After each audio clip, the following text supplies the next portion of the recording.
বিয়ের প্রথম রাতের সুন্নত আমল কি কি?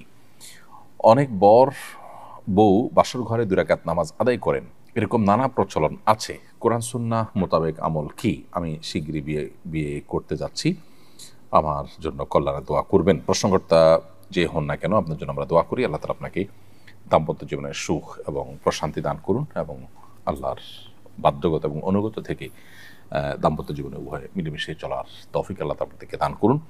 আর আপনার প্রশ্ন উত্তর হলো যে জি, সুগন্ধি ব্যবহার করবেন, এটা উত্তম সন্দেহাতীতভাবে। বিশেষ করে স্বামী স্ত্রীর প্রথম সাক্ষাতে একে অন্যের প্রতি ভালোবাসা এবং আকর্ষণ এটা যেন তৈরি হয়, সেই জন্য সুগন্ধি ব্যবহার করা ভালো।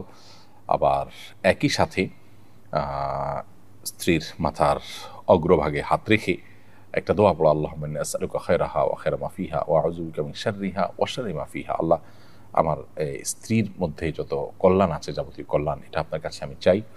আর কোনো অকল্যাণ থাকলে সেটা থেকে আমি পানাহ চাই, তার ক্ষতি থেকে আমি মুক্তি চাই। এরকম দোয়া পাঠ করা মুস্তাহাব, হাদিসে এটি রয়েছে।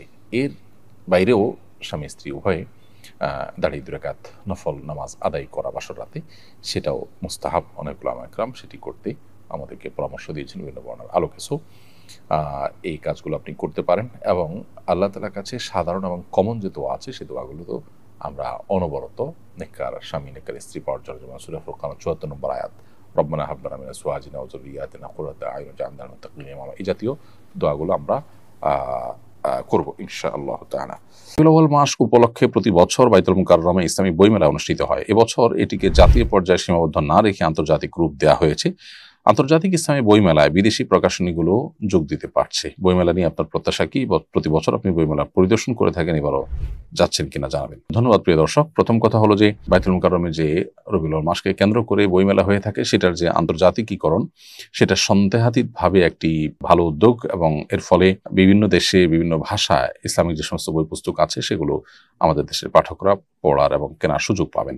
এটি সফল হোক সেই দোয়া করি সন্দেহাতীতভাবে। আমি প্রত্যাশা করি যে প্রকাশনীগুলো জমজমাটভাবে বইয়ের আসর জমাবেন এবং উপকারী বইগুলোর সমাহার তারা করবেন এবং পাঠকরা বেছে বেছে তাদের উপকারী এবং উপযোগী বইগুলো কিনবেন। প্রতি বছরই রমজানে বাইতুল মুকাররমে বইমেলা হয়ে থাকে, রবিউল আউয়ালে বইমেলা হয়ে থাকে। তার ধারাবাহিকতা যে বইমেলা এবারও হচ্ছে, সেটি সন্দেহাতীতভাবে আমাদের জন্য একটা সুবর্ণ সুযোগ। আমি অবশ্য বইমেলা এবছর যেতে পারবো কিনা আমি এখনো বলতে পারছি না। নানা ব্যস্ততা আছে, দেশের বাইরে নানান সফর এবং প্রোগ্রাম, ফাউন্ডেশনের বেশ কিছু কাজের ব্যস্ততা আছে। সব মিলিয়ে বইমেলার জন্য সময় বের করা যদি সুযোগ হয়, অবশ্যই যাওয়ার চেষ্টা করব। প্রতি বছরই আমি কম বেশি যাওয়ার চেষ্টা করি।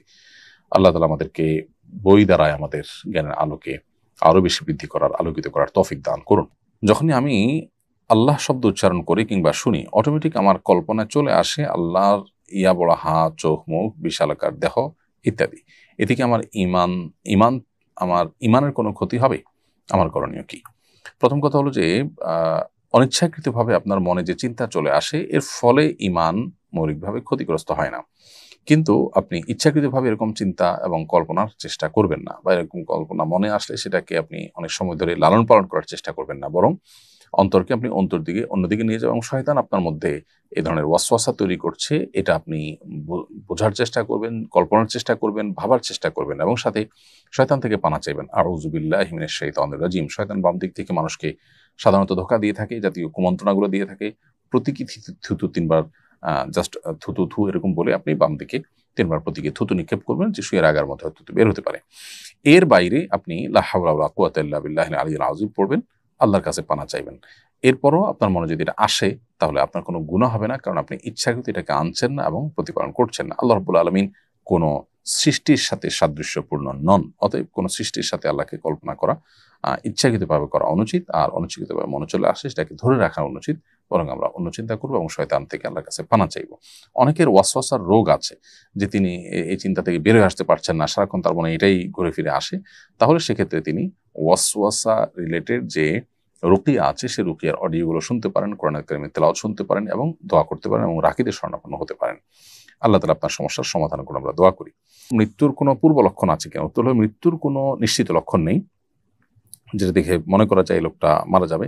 তবে অনেক মানুষ অভিজ্ঞতার আলোকে মৃত্যুর লক্ষণ বুঝতে পারে। যেমন আব্দুল্লাহ ইবনে আব্বাস, যেমন আব্বাস রাদিয়াল্লাহু তাআলা আনহুর মৃত্যু যখন ঘনিয়ে আসে, তখন নবী করিম সাল্লাল্লাহু আলাইহি ওয়াসাল্লাম তার চেহারা দেখে বুঝতে পেরেছিলেন। এটা রেয়ার এবং এইটা দিয়ে অবশ্য আমরা সাধারণ মানুষ কারোর মৃত্যুর আলামত বলে দিতে পারবো না। এটা নবী সাল্লাল্লাহু আলাইহি ওয়াসাল্লাম বুঝেছেন, আল্লাহ তাকে শেফার আসাদ দিয়েছেন, দূরদৃষ্টি দিয়েছেন। সাধারণত মানুষের মৃত্যুর কোনো লক্ষণ দেখে মানুষ নিশ্চিতভাবে বুঝতে পারে না। আজকাল ট্রিটমেন্টে ডাক্তাররা রোগীর বিভিন্ন অবস্থা দেখে ধারণা করতে পারেন যে তার মৃত্যু ঘনিয়ে আসছে, সেটা ভিন্ন বিষয়। সেটা সায়েন্টিফিক্যালি দেখতে পাচ্ছেন যে লোকটা মারা যাওয়ার মুখোমুখি। একজন মানুষ পানিতে পড়ে গেছে, ডুবে গেছেন, এরপরে এটা দেখে আমরা এই লক্ষণ দেখে বুঝতে পারছি যে তিনি মৃত্যুর মুখে এখন পতিত হচ্ছেন। এরকম অনেকটা ডাক্তারদের বিষয়টা।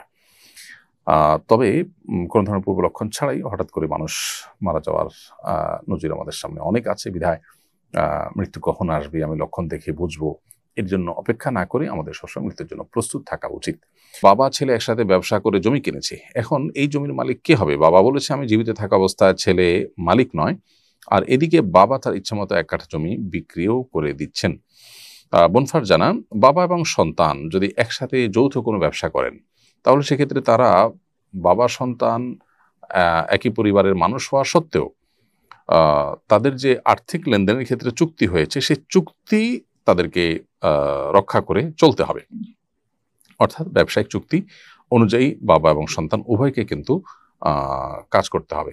মুনাফা তাদের মধ্যে যেভাবে ভাগ করার কথা ঠিক সেভাবে ভাগ করতে হবে।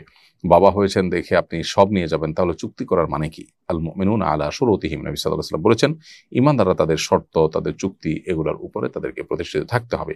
অন্যের সাথে চুক্তি রক্ষা করার গুরুত্ব যতটুকু নিজের সন্তান, নিজের বাবা, নিজের রক্ত সম্পর্কীয় যারা আছেন তাদের সাথে চুক্তি রক্ষা করবার গুরুত্ব তো আরো বেশি। অতএব এখানে চুক্তি লঙ্ঘন করার কোনো সুযোগ নেই।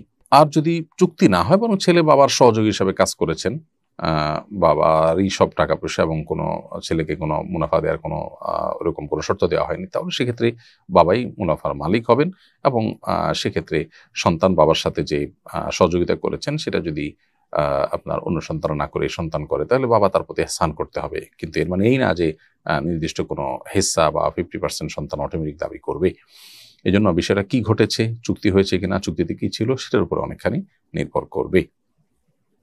মসজিদের পাশেই আমার বাড়ি, মসজিদটি 1 তলা বিশিষ্ট, আর আমি 3 তলা বিশিষ্ট বাড়ি নির্মাণ করতে চাচ্ছি।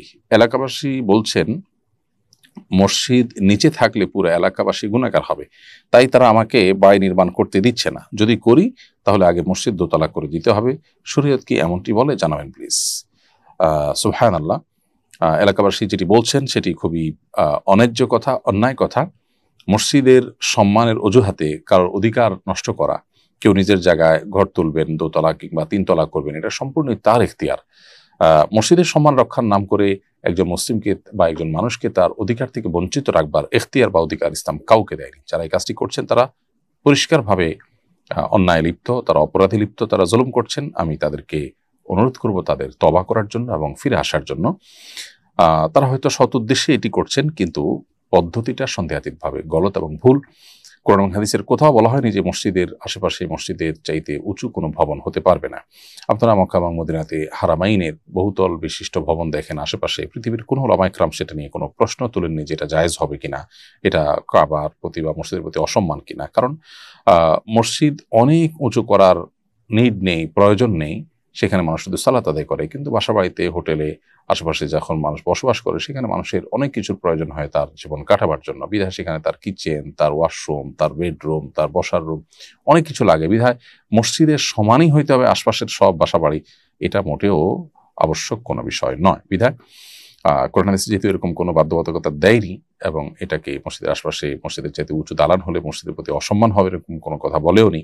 অতএব আপনার ঘর বাড়ি করা থেকে আপনাকে যারা বঞ্চিত রাখছেন, তারা অন্যায় করছেন, তারা ভুল করছেন, তাদেরকে আপনি বোঝাবেন এবং আল্লাহ তাআলার কাছে আমরা দোয়া করি আল্লাহ যেন তাদেরকে হেদায়েত দান করেন। ঘুমাতে যাওয়ার সময় মোবাইলে কোরআন ছেড়ে ঘুমালে কোনো অসুবিধা আছে কিনা? উত্তর হলো, কোরআনে কারীম মূলত আমরা তেলাওয়াত শোনার উদ্দেশ্যে কোনো অডিও চালু করে রাখতে পারি, এবং যদি আপনার উদ্দেশ্য থাকে যে আমি শুনতে শুনতে ঘুমিয়ে যাব, তাহলে সেক্ষেত্রে এটা মৌলিকভাবে কোনো গুনাহের বিষয় নয়। তবে উত্তম হয় যদি আপনি এমন কোনো সিস্টেম করে রাখতে পারেন যে আপনার ঘুমে আসতে হয়তো আধা ঘন্টা লাগবে, তো নির্দিষ্ট সময় পর্যন্ত তেলাওয়াত চললো, আপনি মনোযোগ দিয়ে সেটা শুনলেন, শুনতে শুনতে ঘুমিয়ে পড়লেন, এরপর এটা নির্দিষ্ট সময়